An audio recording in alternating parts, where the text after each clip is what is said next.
Australia's small business sector needs to be vibrant and it needs to be creative. Interestingly, in Australia, after the GFC, the number of small businesses in Australia actually reduced against world trends. And I think this occurred because people were looking for safety, there were still jobs available, so an independent contractor took a full-time job when they could, rather than try to work through a relatively thin and difficult market.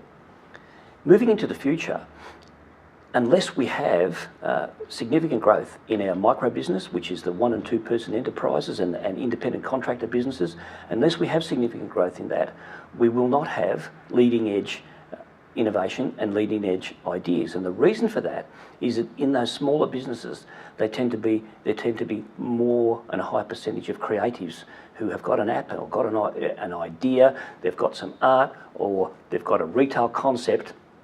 And what that tends to do is to put a creative edge on an industry front.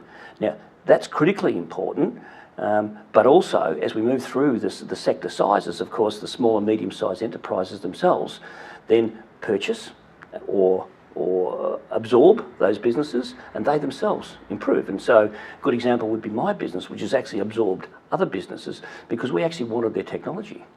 And this is what, and so those smaller businesses and the smaller sectors tend to aggregate upwards.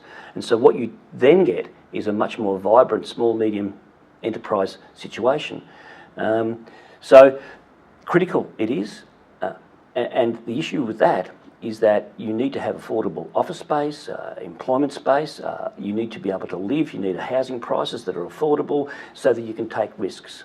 And Destructive Cities really makes an argument to say that it's difficult to take risks in Australia because the cost of living is so expensive that you don't want to take those kinds of risks. And the book is all about we need to therefore bring the price of housing down and the price of land down, and the opportunity to develop needs to be much more broadly spread so that we can have much more competitive lifestyles.